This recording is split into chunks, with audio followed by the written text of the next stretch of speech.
Oui, alors un pinpoint après ces éléments macroéconomiques et l'histoire du coût du nucléaire, qui est un petit élément de l'ensemble du débat, mais qui, au sein du débat sur la transition énergétique, pose un vrai problème. C'est un problème dont on parle peu, dont on essaye de parler, et sur lequel on n'arrive pas à se faire une idée à peu près convenable. Pourquoi? Il a été demandé au comité d'experts de faire une analyse contradictoire du coût du nucléaire, de l'EPR, du futur EPR, en demandant à des experts des deux bords de faire le boulot. Certains, comme moi, ont présenté une méthode, des éléments, des données de base et en ont compte donné, par conséquent, des coûts résultants. Et en face, on trouve des gens qui disent que les informations sont secrètes et que par conséquent, le coût du nucléaire est donné. Il est à 50 ou 60 ou 80 euros le mégawattheure, mais qu'on ne peut pas savoir comment il a été calculé. Donc on est vraiment là devant un problème majeur, puisqu'on a un secret opposé à une méthode. Donc je vais vous dire, moi, mon analyse de la situation, elle n'est pas contradictoire, puisque le contradicteur ne dit rien. Vous rappelez que les caractéristiques du nucléaire, c'est très très particulier par rapport à des tas d'autres investissements dans le domaine de l'énergie. C'est une densité de puissance considérable, c'est la création de nouveaux produits qui sont dangereux, donc c'est ce qui n'existe pas dans une série de filières. Par conséquent, ça induit des conséquences économiques. C'est un réacteur qui reste dangereux même quand il est arrêté, donc ça suppose des précautions particulières. Des pertes importantes d'énergie, ce qui n'est pas le fait simplement du nucléaire, mais de l'ensemble des filières thermique de production d'électricité, mais il est particulièrement mauvais dans ce domaine. Et puis une production qui est difficilement modulable. C'est pour vous expliquer un peu comment ça se passe du point de vue des conséquences physiques sur l'économie. Bon. Ça veut dire que les caractéristiques de coût sont très particulières, avec un coût d'investissement au kilowatt très élevé, partagé avec les renouvelables, qui ont aussi des coûts d'investissement très élevés dans l'ensemble de leurs coûts, des frais de combustible qui sont très marginaux, beaucoup plus marginaux que ne sont le charbon, le pétrole ou le gaz dans le coût final, des frais de maintenance qui sont très indépendants du taux de charge. En gros, vous avez 500 personnes dans une centrale, et qu'elle marche ou qu'elle ne marche pas, vous avez toujours ces 500 personnes. Et vous payez le même nombre de personnes à l'arrêt ou pas. Et puis des investissements à long terme qui sont très importants pour le démantèlement des centrales d'une part, et pour le stockage des déchets, le traitement et le stockage des déchets. Et puis une dernière caractéristique très importante à mon sens, c'est que le cycle de vie de ce système, sans même imaginer le stockage pendant des millénaires, c'est de l'ordre d'une centaine d'années. Au jour où vous commencez à vous dire j'investis dans une centrale nucléaire, vous verrez la fin de cette centrale démantelée à peu près 100 ans après. Donc on prend des engagements sur le très long terme. Alors ce que je voudrais vous montrer, c'est surtout la structure de coût, par exemple de l'EPR de Flamanville, en utilisant la méthode qu'avait pris la Cour des comptes dans son rapport sur le coût du nucléaire actuel. Il faut vous montrer les grandes options. La Cour avait considéré que le taux de rémunération du capital qu'il fallait prendre était de 7,8%, on peut en prendre un autre, mais enfin, c'est un ordre de grandeur. La durée de fonctionnement d'une installation qui est l'EPR, c'est de l'ordre de 60 ans. Les taux d'intérêt intercalaires, parce qu'on met longtemps à construire une centrale et pendant ce temps-là, il faut emprunter de l'argent, étaient évalués à 4,5%. Bon, vous voyez, et le taux d'actualisation, c'est-à-dire hors inflation, c'est-à-dire la valeur qu'on donne à l'avenir par rapport au présent, était pris de 3%. Quant au délai des dépenses de fin de vie, elles étaient à peu près 70 ans, puisqu'on fait marcher la centrale pendant 60 ans, et puis on attend 10 ans avant de la démanteler. La production annuelle et le facteur de charge sont indiqués là, on peut évidemment en changer. Alors, si on part de ce qu'on sait aujourd'hui de l'EPR, c'est-à-dire que le coût qu'EDF a donné pour l'EPR de tête de série, 8,5 milliards, ramené au kilowatt, ça fait 5150. Si on y ajoute l'avance de trésorerie, on arrive à 6 700 euros. Et puis les dépenses de fin de vie, on les a considérées comme exactement égales à celles qui étaient imaginées pour le parc nucléaire actuel. On a des incertitudes importantes sur cette valeur, mais c'est l'ordre de grandeur donné par EDF, c'est de l'ordre de 300 kilo-euros par mégawatt. Alors on s'aperçoit d'ailleurs que ces dépenses de fin de vie, quand on les actualise même à un taux de 3%, deviennent ridicules. Vous voyez, ça fait 39 euros. Ce qui veut dire que l'investissement total est de l'ordre de 6 700 euros par kilowatt ou kilo-euros par mégawatt, si vous préférez. La méthode qu'a pris la Cour des comptes consiste à calculer le loyer économique correspondant à cet investissement ou à cet emprunt. De la même façon que quand vous allez au crédit foncier pour acheter un appartement, vous empruntez de l'argent au crédit foncier et le crédit foncier vous fait rembourser sur 30 ans ou sur 40 ans quelque chose qui est le capital plus ses intérêts, avec un loyer constant année par année. C'est un processus que vous connaissez bien. Quand on regarde ce loyer économique, on trouve 530, dont un loyer de fin de vie totalement ridicule de 3 euros. Donc vous voyez bien que déjà apparaît tout de suite quelque chose, c'est que le coût du démantèlement, le coût du stockage, toutes ces choses à long terme, dès qu'on a un taux d'actualisation même très faible, du genre de 3%, disparaît totalement. Alors, l'inverse de ça, c'est que on peut prendre un taux d'actualisation très faible, 3%, 5% ou moins que ça. Ça veut dire que si on fait une provision, il faut placer de l'argent au même taux pour avoir cet argent-là à 3% pendant 70 ans pour l'obtenir au bout du compte et faire les travaux en question. Donc les gens n'ont pas l'habitude d'imaginer que prendre un taux d'actualisation d'une valeur quelconque, déterminée, veut dire que si on envisage de faire des dépenses dans 70 ans, il faudra placer au même taux l'argent qu'on a besoin de mettre pendant 70 ans à 3% ou 5%. Alors vous voyez que ce n'est pas évident aujourd'hui de faire un placement à 3% hors inflation, ce qui veut dire un placement à 5% pendant 70 ans de père de famille. Voilà le genre d'exploitation. Alors j'ai ajouté un certain nombre de choses. Alors les annuités de capital, je ne sais pas comment je fais, mais je vais trop vite, donc ça ne marche pas bien. Il y a des frais d'exploitation à ajouter, il y a des investissements de maintenance, mais je passe. On voit que si on regarde le récapitulatif, et c'est ça que je voulais surtout vous montrer, que le capital représente 75 euros, quelque chose de ce genre. Les annuités de dépenses de fin de vie sont totalement ridicules. Les frais d'exploitation par mégawattheure sont de l'ordre de 15 euros. Bon. Les investissements de maintenance négligeables. Les provisions pour dépenses de stockage ne sont pas négligeables, elles sont de l'ordre de 2 ou 3 euros, mais elles ne sont pas très énormes. Celles de combustible sont de l'ordre de 5 euros, et le tout finit autour d'une centaine d'euros par mégawattheure. Voilà ce qu'on peut dire quand on prend la méthode suivie par la Cour des comptes avec les taux choisis par la Cour des comptes pour le coût d'un EPR. C'est assez compatible avec le tarif que propose EDF aujourd'hui aux Anglais, qui est autour de 100 livres, c'est-à-dire 120 euros par mégawattheure. Sachant que EDF ne travaille pas sur des taux de rémunération de son capital de 7,8%, mais plutôt sur des taux de rémunération de 10%. Si vous faites le calcul avec 10%, vous tombez sur 120 euros à peu près. Ce qui est intéressant de voir dans ce récapitulatif, c'est que les frais fixes sont énormes, c'est 90% du total, avec l'investissement initial qui représente 75%. Les frais de fin de vie sont manifestement ridicules, mais ils cachent le fait qu'il faut placer de l'argent au même taux pendant 70 ans ou 80 ans. Et les frais de combustible sont tout à fait marginaux.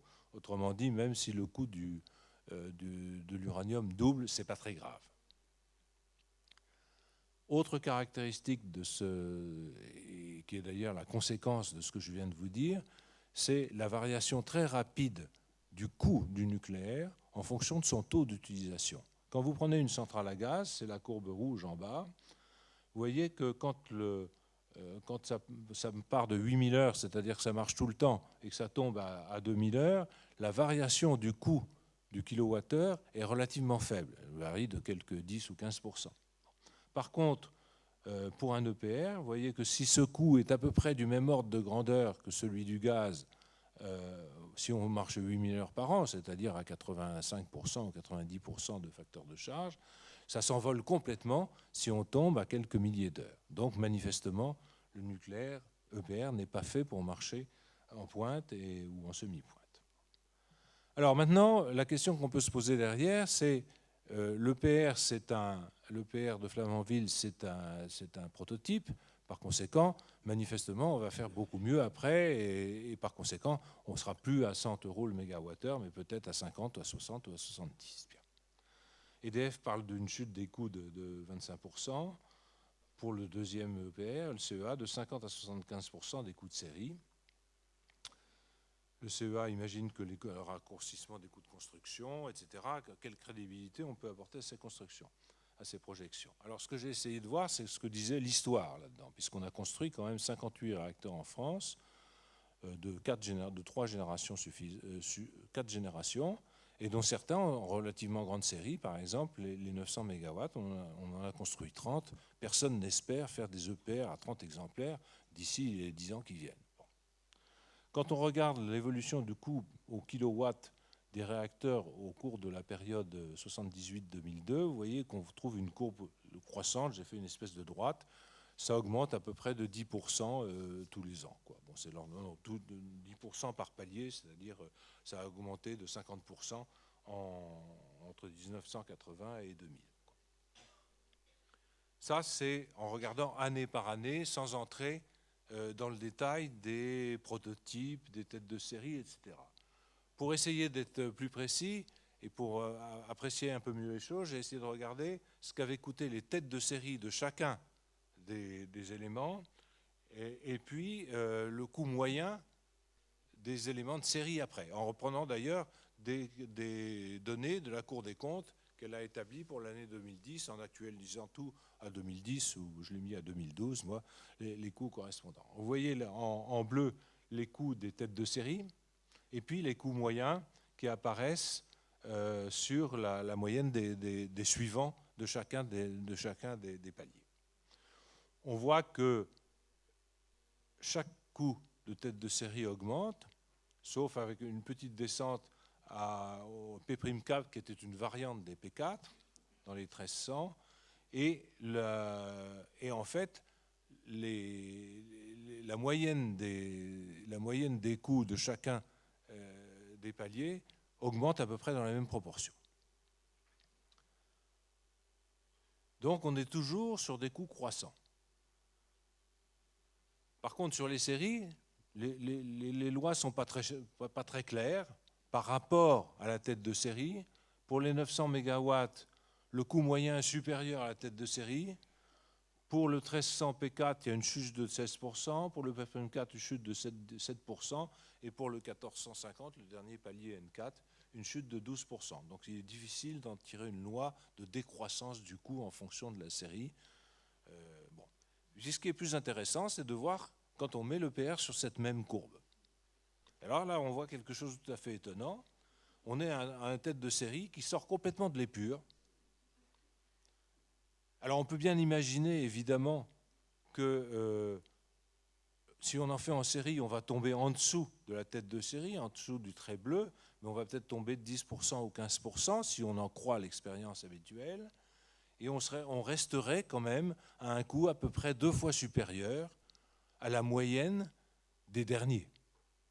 Donc il y a là une rupture complète dont on a du mal à s'expliquer les raisons, mais comme on n'a pas accès à des chiffres de données de base que EDF, le CEA refuse de donner, Areva, je peux difficilement vous en dire plus. Alors, les raisons des apprentissages industriels sont probablement assez nombreuses. Il y a certainement les règles de sûreté et de sécurité qui sont augmentées dans le temps et qui rendent la construction plus difficile. Il est probable que l'effet de taille au-dessus d'une certaine taille rend les choses tellement compliquées qu'il n'y a plus de maîtrise de l'outil. Et quand on arrive à des réacteurs de la taille de l'EPR, c'est au moins l'analyse d'un Autrichien qui s'appelle Grübler. On est complètement dépassé par les événements et il y a une espèce de foisonnement de coûts parce qu'on ne comprend plus comment ça marche. Et d'ailleurs, c'est assez intéressant de voir que depuis quelque temps, les autorités, qu'elles soient IRSN ou ASN, commencent à dire un peu la même chose. Quand Répussard commence à dire Ça demande peut-être de changer de paradigme, d'imaginer d'autres types de réacteurs, d'arrêter la course à la puissance avec une puissance thermique de 0,1. On arrive à des quantités gigantesques d'énergie stockée dans le cœur du réacteur. Et cette espèce de remise en cause commence à apparaître. Et ça me semble quelque chose d'assez intéressant à pointer. Donc, au bout de ce rapide exposé, vous dire que l'expérience industrielle qu'on a sur la série des réacteurs est plutôt à la hausse en moyenne, là avec une rupture brutale dont on peut espérer qu'une série fera tomber de 10, 20 ou 25% les coûts, mais on resterait encore très supérieur au coût du précédent palier, du dernier palier, probablement en un facteur 2, et donc très probablement on aura du mal à tomber au-dessous de 80 ou 90 euros le mégawattheure, sans tenir compte même des problèmes d'accident et par conséquent des assurances qu'il faudrait pour prendre vis-à-vis des accidents qui ne sont absolument pas comptés dans cette première analyse. Je m'arrête là.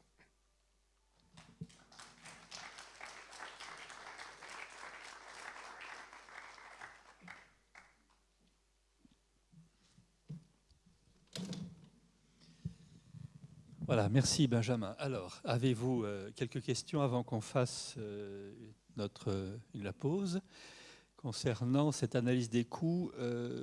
Peut-être, Benjamin, est-ce que tu peux nous dire un petit peu qu'est-ce qui se passe au sein du débat sur l'énergie, sur cette question qui est quand même tout à fait fondamentale?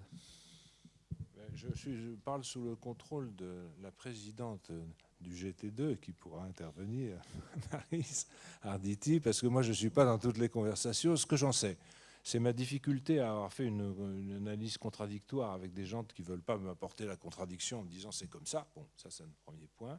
J'en sais autre chose. C'est que l'autre jour, Denis Baupin a posé en GT2 la question vous proposez de prolonger la vie du parc actuel. C'est une option comme une autre. C'est une option qui est probablement meilleur marché que de faire des EPR. Mais chiffrons-la. Elle n'est pas chiffrée pour l'instant sérieusement. Et vérifions-en les conséquences, c'est-à-dire les risques supplémentaires qu'on prend, puisqu'on prend des réacteurs qui sont plus vieux, on prend des risques de panne générique, on prend des risques d'accidents graves, voire majeurs. Comment évaluez-vous ces risques et comment mettez-vous des finances derrière ces risques? Est-ce que, par exemple, si vous imaginez une panne générique sur une dizaine de réacteurs trop anciens sur lesquels il arriverait brutalement un pépin, est-ce que vous prévoyez d'avoir investi des centrales à gaz qu'on puisse démarrer tout de suite ou des choses de cette espèce? En fait, à ce genre de questions, il n'y a pas actuellement dans le débat la moindre réponse. Ce sont des questions qui semblent fâcher, et quand il y a des questions qui fâchent, on n'en parle pas. Moi, c'est l'analyse que j'en fais pour l'instant. On n'arrive pas à aborder réellement ces débats. On renvoie ces questions ailleurs, dans un espèce de no man's land. Là, à Denis Baupin, on a répondu, mais l'autorité de sûreté nucléaire dit qu'il n'y a pas de danger. Donc, à partir de ce moment-là, il n'y a plus de discussion financière puisqu'il n'y a pas de danger. C'est un peu court et je ne sais pas comment on va arriver à dépasser ce genre d'absence de débat. Encore une ou deux questions avant la pause. Peut-être Maryse, tu veux compléter un peu ou pas? Non, comme tu veux, hein, je ne t'oblige pas à délivrer. Vous êtes en pleine engueulade, donc c'est intéressant que tu nous en parles. Bon, en gros, Maryse Arditi, donc président du GT2 Environnement, et je coordonne le GT2 avec l'Union française de l'électricité. Bon, donc c'est vrai que, alors dans les recommandations, donc on doit finir à la fin, faire comme tout le monde, des recommandations quand même. Donc dans le paquet de recommandations qui est arrivé, bon, on en a mis un paquet sur le nucléaire. Alors moi j'étais coordinatrice, donc c'est l'autre, le rapporteur. Donc il a immédiatement classé dans les conflictuels. Alors je me suis un peu encore accroché avec lui en lui disant, il y en a quand même une qui dit que la sûreté du nucléaire doit être une priorité. Pour ceux qui veulent continuer à en faire encore pendant 50 ou 60 ans, on peut vraiment dire que c'est pas consensuel celle-là. Bon, enfin voilà. Donc on en a toute une série, dont une qui consiste à dire il faut absolument qu'on obtienne une réduction de l'écart des experts sur la manière dont ils voient les coûts du nucléaire. On ne peut pas travailler transition énergétique s'il y en a un qui nous dit ça fait 60 et l'autre 120. Alors, j'ai réussi à obtenir quand même d'un de nos experts qui mouline son grand tableau là, à tout va avec Lexim, en lui disant explique-moi pourquoi EDF négocie à 100, 120 dollars, 100, 120 euros avec le gouvernement anglais et qu'on nous dit ici que c'est à 60 quoi. Alors à la fin, en gros, il m'a fait une moulinette avec un taux d'actualisation à 8%. Alors sa moulinette habituelle c'est 4% et 4% ça lui fait un prix du nucléaire autour de 63, 65, 66, enfin je me rappelle plus, autour de ça. Et puis, comme j'ai beaucoup insisté, il a mouliné un truc à 8%. 8%, il faut que vous compreniez que c'est effectivement ce qui est pris habituellement par les opérateurs, c'est ce qu'il y a dans la Cour des comptes, c'est tout ça. C'est pas le taux d'actualisation normal d'un écolo, hein, parce que c'est un taux d'actualisation qui diminue pratiquement tout l'impact de l'avenir. À un taux d'actualisation 8%, ben, l'avenir à un siècle, on en a, mais alors rien à carrer, rien. Donc évidemment, nous, non, c'est pas... Comment, et même un peu avant, oui, mais enfin bon. Donc c'est pas... Mais n'empêche qu'aujourd'hui, c'est comme ça que travaillent les opérateurs. Et du coup, le coût du nucléaire, il passe à 100 euros. Donc il faut que vous compreniez qu'on est là, on a un outil qui nous dit, selon le taux d'actualisation, alors le cas se réfléchit, lequel on va prendre, dans quelles conditions, etc. On passe d'un coup de 60 à 100 euros. Donc voilà, quoi, on a des outils qui sont... Donc il faut faire attention à chaque... Donc nous, à un moment donné, si c'est ça qui va faire la différence, eh ben, il faut que quelque part, l'État dise c'est quoi son taux d'actualisation aujourd'hui, sachant que justement, le CAS est en train de réfléchir là-dessus. Mais nous, on a fait donc toute une série de trucs dont, par exemple, on a une demande. Bon, on prolonge les centrales. Il y a un pépin. Grave, très grave, majeur, enfin je ne sais pas. Les gens qui sont... Les victimes vont dire, bon, c'est qui la responsable là? Qui a donné l'autorisation de poursuivre? Eh bien aujourd'hui, on n'arrive pas à savoir si quand l'ASN donne son avis pour dire vous pouvez y aller pour 10 ans, si c'est un avis et que l'État derrière peut suivre ou pas suivre, ou si c'est une autorisation. C'est pas clair aujourd'hui. Donc, mais donc, il y a un moment donné, on va dire, on veut savoir qui donne l'autorisation. Enfin, il y a un certain nombre d'autres choses comme ça, quoi. Voilà, mais on est en cœur d'un chose très, très, très difficile. Il n'est pas dit que dans les 3 jours qui viennent, le groupe n'explose pas. Hein. On en est là. Avant la... Aussi bien de notre côté que du MEDEF, d'ailleurs. Hein. D'accord. Et que dira la SN si le groupe explose? Alors, Benjamin voulait faire un petit commentaire sur le taux d'actualisation. Un tout petit commentaire. Ce qui était astucieux dans le calcul de la Cour des comptes, c'est d'avoir séparé le taux de rémunération du capital d'un industriel, d'un investisseur, du taux d'actualisation. Le taux de rémunération du capital à 7-8% d'un investisseur normal, on peut discuter si c'est 10, si c'est 8, si c'est 7, etc. Si c'est dans l'habitat, si c'est un banquier qui vous prête dans l'habitat, c'est 3%, etc. C'est des questions de financement d'un capital. Ça, c'est une chose. Et le taux d'actualisation, c'est autre chose. C'est quelque chose qui dit quelle importance je donne à l'avenir. Et séparer le taux de l'actualisation du taux de rémunération du capital est très important. Parce que sinon, on tombe sur ce que disait Marie tout à l'heure. Je prends un taux d'actualisation faible, je favorise mon nucléaire, mais en même temps, je commence à compter un tout petit peu le démantèlement à 4%. Un tout petit peu, mais vous avez vu, ça faisait 0,3 €, ce n'était pas beaucoup. Si je prends 8%, je défavorise le nucléaire, mais je ne fais pas plaisir aux écolos qui disent « mais alors mon démantèlement, je ne le compte plus du tout ». Et donc le débat est impossible, parce qu'il y a 2 choses assez différentes. La rémunération dans une économie à un moment donné du capital, qui joue sur... Alors, ce n'est pas complètement indépendant du taux d'actualisation, mais quand même pas mal, et l'importance qu'une société donne à l'avenir par rapport au présent. Donc je pense que c'est ça l'intérêt du calcul de la Cour des comptes, c'est d'avoir séparé ces 2 notions. Après ça, on peut faire varier l'un et l'autre comme on veut.